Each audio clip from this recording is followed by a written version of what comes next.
My cheating wife froze in shock when I calmly said, "We need to finalize the divorce by Friday." I handed them to Emma without a word, watching as her hands trembled while she flipped through the pages. "You really mean this?" she said, her voice filled with disbelief. "I do," I replied, my tone firm. "Sign them, Emma. Let's end this." When did I first notice it? That's the question I've asked myself 100 times since all of this began. Maybe it was a collection of little things. Tiny moments that didn't feel significant at the time, but started adding up like a puzzle I couldn't ignore. Emma and I had been married for nearly 10 years. We weren't perfect, who is? But I thought we were solid a team. Lately, though, I started feeling like an outsider looking into my own marriage. It began subtly. Emma started working late more often. At first, I didn't think much of it. She had a demanding job in marketing, and deadlines were nothing new. But then it became predictable. Every Wednesday and Friday, she'd text to say she was running late or going out with the team for drinks. I wanted to believe her. I really did. But something in the way she told me felt rehearsed, like she'd practiced the words before hitting send.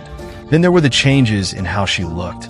Emma had always been beautiful, but she suddenly seemed more invested in her appearance than ever before. New clothes, more makeup, even lingerie that I wasn't exactly being invited to see. When I asked her about it, she laughed it off, saying it was just for fun or that she was treating herself. It was harmless, she said, but harmless didn't explain why I couldn't remember the last time she'd treated herself for me. And then there was the distance, emotional, physical, all of it. We used to have these little rituals that kept us close. Saturday morning coffee on the patio, long walks in the park on Sundays, even weeknight dinners where we'd talk about anything and everything. But those rituals were fading. Suddenly, she had excuses. "I'm too tired. I need to catch up on emails," or worse, "Let's do it next week." But next week never came. I tried to talk to her about it. I'm not the kind of guy who lets things fester. So I brought it up one night while we were sitting on the couch. "Emma," I said, "is everything okay with us?" She gave me a look like I'd asked her to explain quantum physics and said, "Of course, why wouldn't it be?" I pressed on, listing the changes I'd noticed. Her late nights, the lack of intimacy, how we seemed to be drifting apart. She dismissed it all, called me paranoid, and said I was imagining things. "You're overthinking, David," she said, her tone light, but her eyes distant. I wanted to believe her. I really did, but the feeling in my gut wouldn't go away. That's when I started noticing other things I couldn't ignore. She started keeping her phone closer, guarding it like it held state secrets. She'd step outside to take certain calls, or wait until she was in another room to text. It was subtle, but it was there. And every time I asked her about it, she had a ready answer, always plausible, never convincing. I felt like I was losing her, but I didn't know how to stop it. So I started watching, paying closer attention to the little things. I noticed patterns, how her mood seemed to lift on days when she was working late, and how she'd come home looking more refreshed than exhausted. I told myself it was nothing, that I was being ridiculous, but the doubts kept creeping in. It was like trying to hold water in my hands.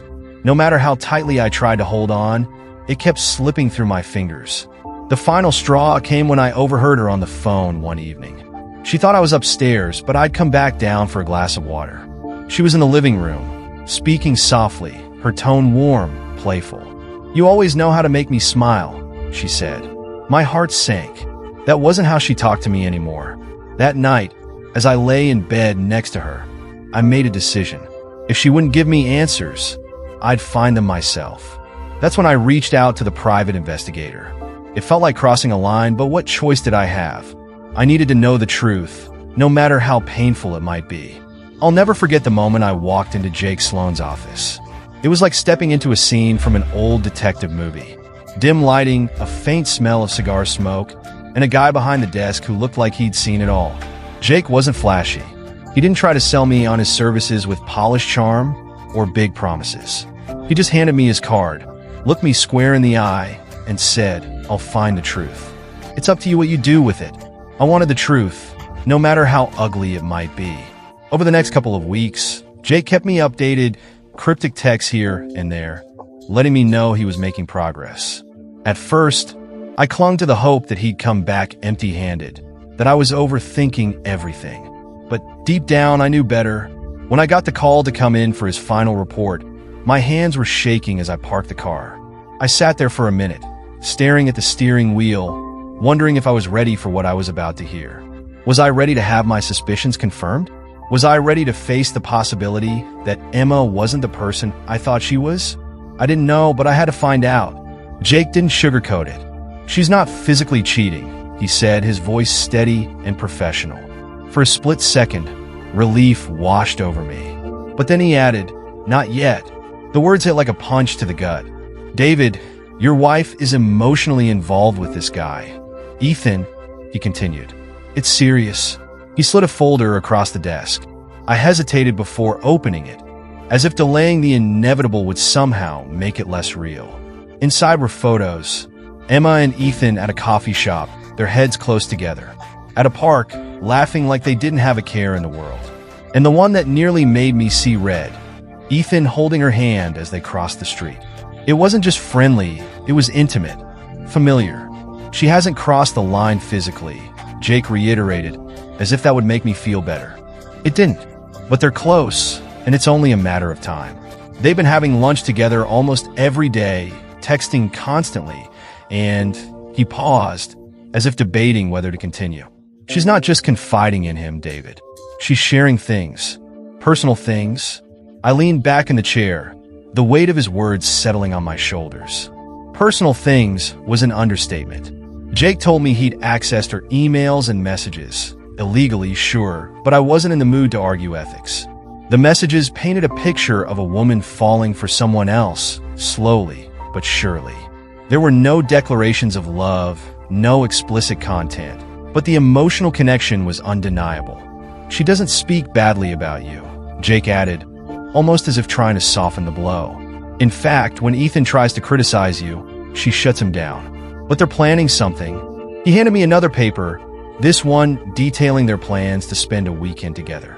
Ethan's wife would be out of town, and they saw it as the perfect opportunity. They haven't figured out how to explain it to you yet, Jake said, but they're working on it. I felt like the room was spinning. The idea of Emma plotting to spend the night with another man while I sat at home, oblivious, it made my blood boil. And yet, there was a part of me that wanted to look away, to pretend this wasn't happening. But I couldn't. Not anymore. Jake's voice cut through my thoughts. David, I've seen this before. She's conflicted, but she's letting him lead. He's the one convincing her that this will somehow fix your marriage, make her appreciate you more. It's manipulation, plain and simple. I clench my fists, the anger bubbling just beneath the surface. What do? I asked, my voice quieter than I intended. That's up to you, Jake said, but I'll keep monitoring her. If anything changes, if they escalate, I'll let you know. As I left his office, the folder tucked under my arm, I felt like I was carrying the weight of the world. The truth was out now, and there was no going back. Emma might not have physically cheated yet, but in my eyes, she'd already crossed the line. The drive home from Jake Sloan's office was a blur. The streets were the same, the lights unchanged, but everything looked different. Or maybe I was the one who had changed. I gripped the steering wheel tightly, the folder sitting on the passenger seat like a silent witness to my unraveling thoughts. What was I supposed to do now? How do you confront the person you love, the person you thought you knew, about a betrayal you can't unsee? For days, I carried the weight of that folder like an anchor. I couldn't eat, couldn't sleep. Every time I closed my eyes, I saw those pictures. Emma smiling at Ethan, her hand in his, her head tilted toward his, as if he were the only person in the world. It wasn't just the physical closeness that got to me. It was the intimacy, the trust, the connection. It was everything she'd stopped sharing with me. I wanted to confront her right away, to lay it all out and demand answers. But every time I pictured the confrontation, it ended the same way. Her denying everything, turning it back on me, making me feel like the villain for even suspecting her. I could hear her voice in my head, sharp and dismissive. David, you're overreacting. He's just a friend. And maybe that's what scared me the most. Not her betrayal, but the possibility that she wouldn't even acknowledge it. By Saturday night, I knew I had to make a decision. Sitting alone in the living room, staring at the folder on the coffee table, I realized I had two options. I could try to save our marriage, or I could let it end. Both choices terrified me. I thought about what saving the marriage would look like. Therapy, long conversations, a lot of pain, and no guarantee it would work. And even if it did, would I ever trust her again? Could I look at her without seeing those pictures? Without hearing Jake's voice describing how she and Ethan were planning their first night together? Could I ever forget? Letting it end felt equally daunting. Divorce wasn't just an ending. It was a dismantling of our lives, our routines, our memories. It was the death of everything we'd built together. And yet, as I sat there in the silence of our home, I couldn't ignore the nagging thought. Had we already lost what we were trying to save? By the time I went to bed, I'd made up my mind. I wasn't going to make this easy for her, or for Ethan. If she wanted to throw away our marriage, I wasn't going to stand in her way. But I also wasn't going to let her rewrite the narrative. By the time Emma sat down across from me, I could feel the tension in the room rising, thick and heavy, like a storm cloud about to burst. She wasn't her usual confident self. Something about my demeanor had unsettled her. Good. I wanted her off balance. I wanted her to feel just a sliver of the unease I'd been living with for weeks. So I began, pouring the wine with deliberate calm. What's on your mind? Emma shifted in her seat, avoiding my eyes. She picked up the glass and took a long sip before finally speaking. David, she started, her voice unusually soft. You know I love you, right? I didn't respond. Instead, I leaned back in my chair, watching her carefully. She took a deep breath and continued. I've been thinking about us, about our marriage, and I feel like maybe we've gotten stagnant. The word hung in the air like a bad smell. I resisted the urge to scoff and simply nodded, urging her to continue. I've been talking to someone about it, she said, her voice faltering slightly.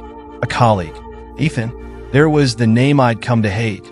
I kept my face neutral, though inside I could feel my blood beginning to boil. He's been really supportive, she added quickly, as if to soften the blow.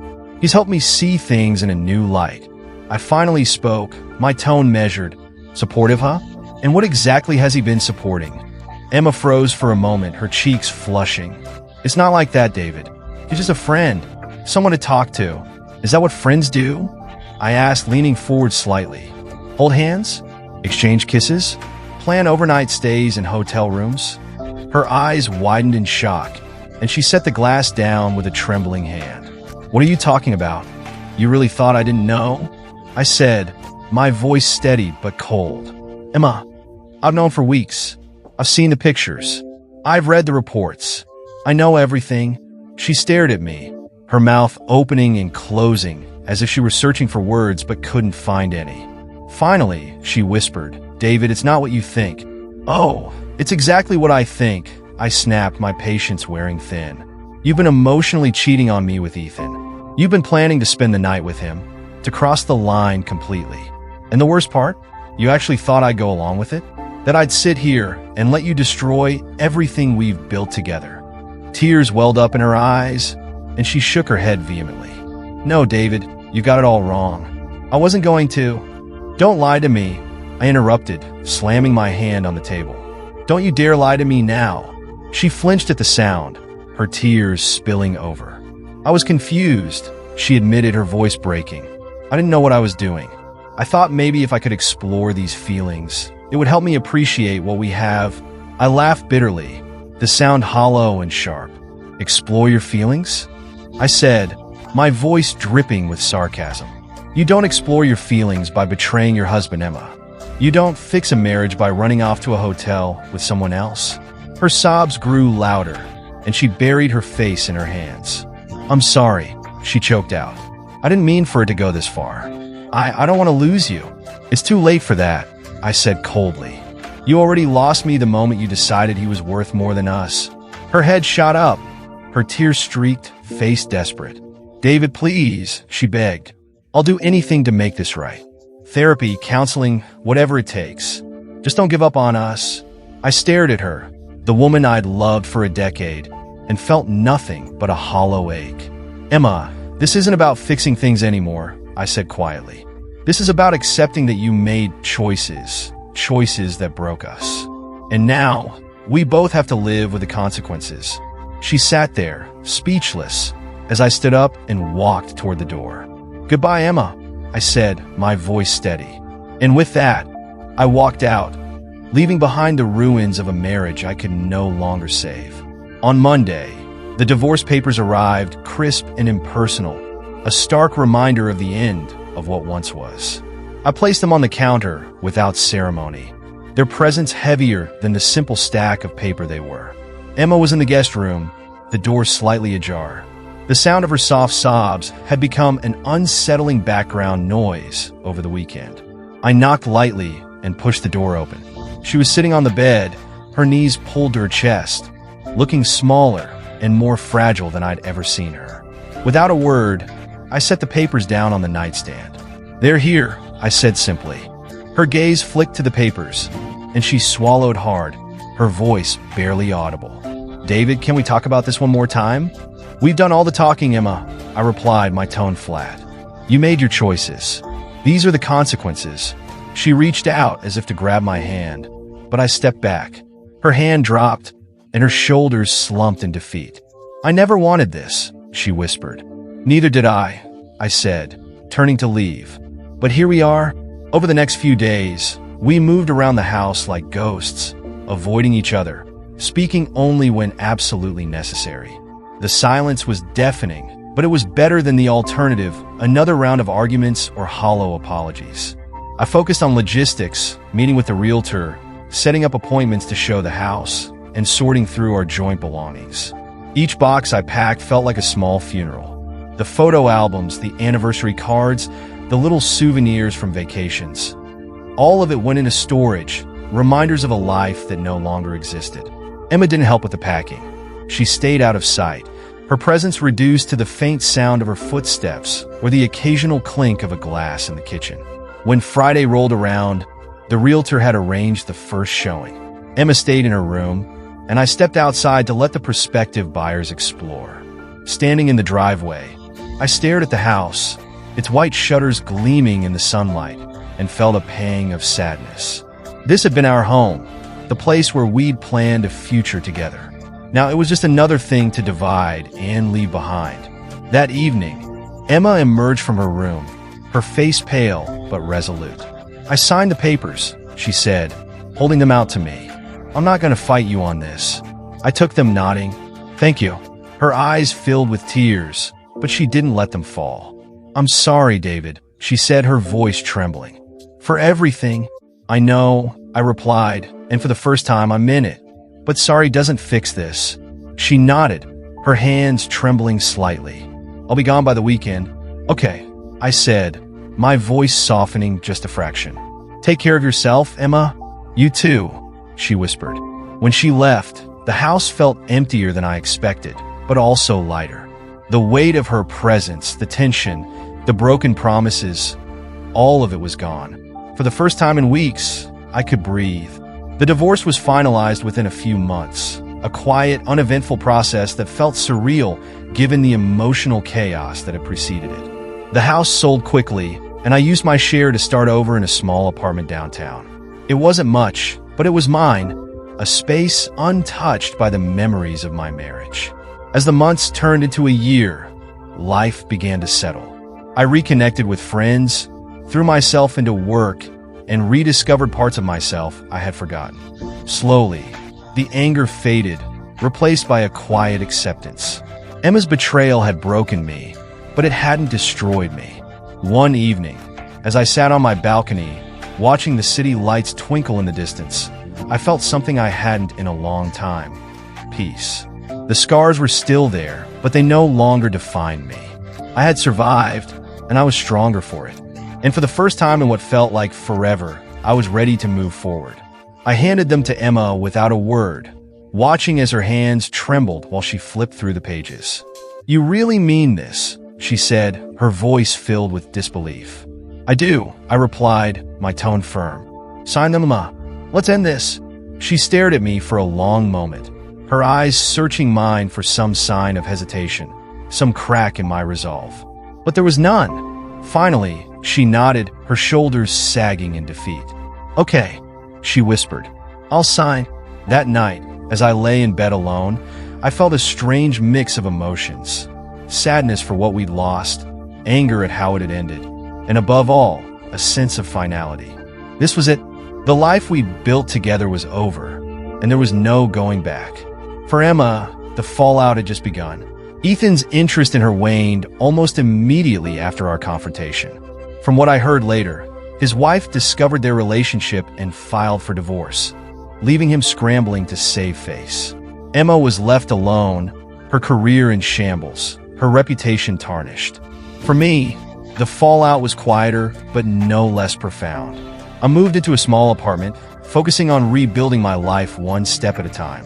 The road ahead was uncertain, but for the first time in months, I felt like I was moving forward, leaving the past behind. The days after Emma signed the divorce papers were a blur of logistics and emotional detachment. Once, we had worked together to build a life. Now, we were unraveling it piece by piece. It was surreal, deciding who would keep the dining table, who wanted the coffee maker, and how to divide the photos we'd taken over the years. Each choice felt like a tiny death, another nail in the coffin of our marriage. The house was the hardest part. We'd bought it 10 years ago, a symbol of everything we dreamed of: stability, love, a future. Now it was just an asset to be liquidated. We listed it with a realtor and kept our conversations strictly business. Emma seemed fragile, her voice cracking when we discussed showings or repairs. I didn't have the energy to comfort her anymore. "I'll move out first," I told her one evening. "You can stay here until it's sold." She looked at me, her eyes red from crying. "David, you don't have to leave. We can." "No," I cut her off. "This house doesn't feel like home anymore. Not after everything." I packed my things over the course of a week. Every box I sealed felt like I was burying another part of myself. The photos went into a storage unit, the wedding album buried beneath piles of random junk I didn't have the heart to sort through. I left behind the furniture, the decor, even the little trinkets Emma had picked out over the years. I didn't want any of it. When I finally moved into my new apartment, it was both liberating and suffocating. The space was small, barely more than a living room, kitchen, and bedroom, but it was mine. There were no memories here, no ghosts of what could have been. Still, the silence was deafening. I hadn't realized how much of my identity was tied to being Emma's husband until I wasn't anymore. Meanwhile, Emma tried to reach out. Texts, emails, even a voicemail or two. They all said the same thing: "I'm sorry. Can we talk?" I ignored every one of them. What was there to say? She had made her choice, and I was done cleaning up the mess. The day we met at the bank to close our joint accounts was the first time we'd seen each other since I moved out. Emma looked different, thinner, her eyes shadowed with sleepless nights. She barely spoke, and I didn't offer anything to fill the silence. When the paperwork was done, she hesitated, her hand lingering on the pen. "David," she said softly, "I miss you."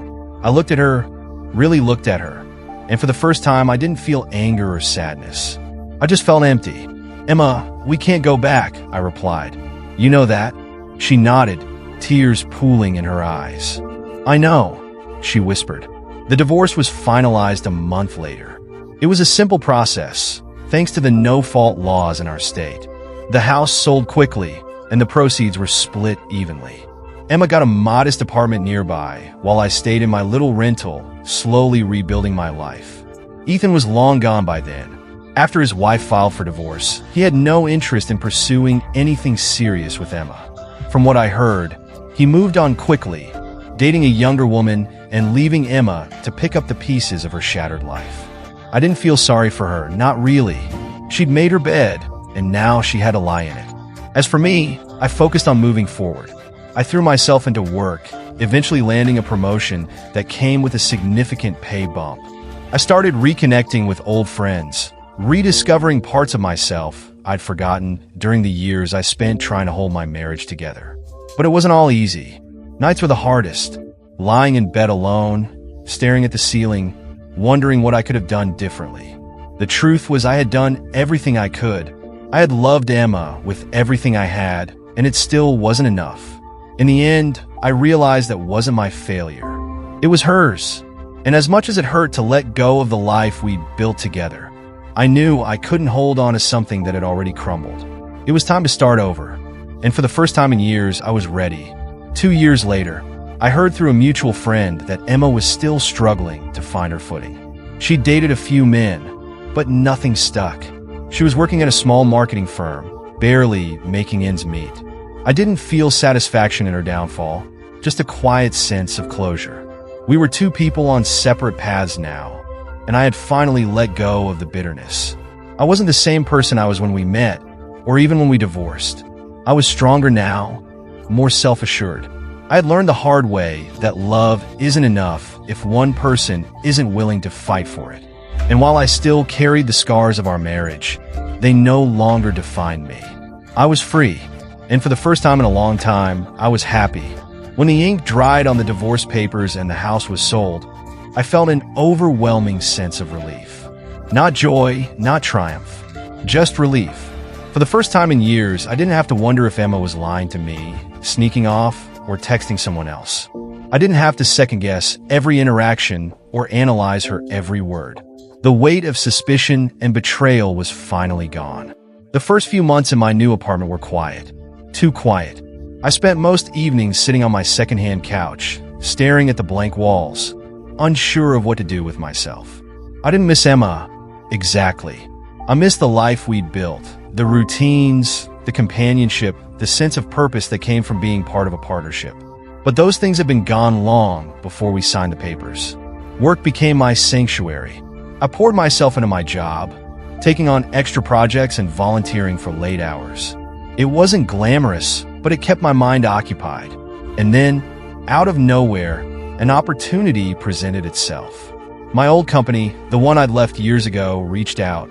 They were struggling after a series of poor management decisions and wanted me back. It felt ironic. While my marriage had crumbled, my career was poised for a comeback. Negotiating my return was strangely empowering. For the first time in years, I felt like I was in control of something. I set my terms, higher pay, more flexibility, and they agreed without hesitation. Within weeks, I was back in the office, rebuilding my reputation and proving my worth. It wasn't just a job anymore. It was a second chance. Outside of work, I slowly started piecing my life back together. I reconnected with old friends I'd lost touch with during my marriage. At first, it was awkward, explaining what had happened and why I'd disappeared for so long. But they welcomed me back without judgment, and their support was a lifeline. It wasn't long before they started encouraging me to date again. I was hesitant at first, unsure if I was ready to put myself out there.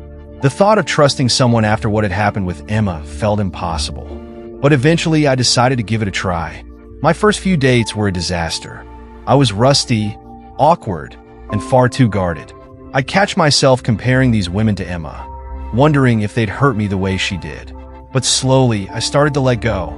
I learned to enjoy the process, to appreciate the novelty of meeting new people and hearing their stories. And then I met Sarah.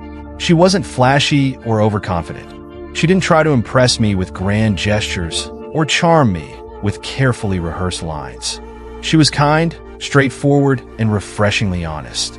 On our first date, we talked for hours about everything from our favorite books to the struggles of rebuilding after failed relationships. She understood what it was like to start over, and that connection made all the difference. With Sarah, there was no pretense, no games. She didn't make me feel like I had to prove myself or earn her affection. For the first time in years, I felt seen and valued for who I was, not for what I could offer or what I'd accomplished. It was terrifying and exhilarating all at once. As we got closer, I found myself opening up in ways I hadn't before. I told her about Emma, about the betrayal and the divorce, about how I'd lost myself in the process. She listened without judgment, her gaze steady and reassuring. "You're stronger than you think," she said one evening, her hand resting lightly on mine. "You've been through so much, but you're still here. That says a lot about you." Her words stayed with me. They reminded me that while Emma's betrayal had shaped me, it didn't define me.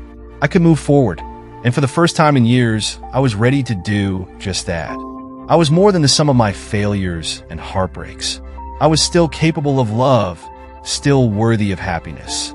2 years after the divorce, I found myself standing in a small, sunlit chapel, holding Sarah's hands as we exchanged vows. It was a quiet ceremony, just close friends and family. No grand spectacle, no elaborate decorations. Just the two of us, promising to face whatever came our way together. As I looked into her eyes, I felt a sense of peace I hadn't known in years. Emma, on the other hand, was still searching. I heard through mutual friends that she'd dated a few men, but none of them lasted. Her career had plateaued, and her social circle had dwindled. Part of me felt sorry for her, not because I missed her, but because I knew how it felt to be lost, to wonder if you'd ever find your way again. Looking back, I realized that my divorce wasn't just an ending. It was a beginning. It forced me to confront my own fears, to rebuild my life from the ground up, to rediscover who I was without Emma. It wasn't easy, but it was worth it. And for the first time in a long time, I was truly happy. 2 years after the divorce, life had settled into a rhythm.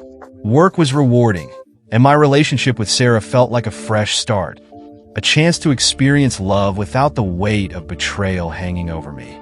I rarely thought about Emma anymore. If she crossed my mind, it was fleeting like a ghost from another life.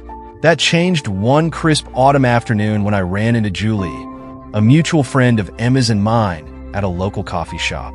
She was perched at a corner table, sipping a latte, her usual warm smile lighting up her face when she saw me.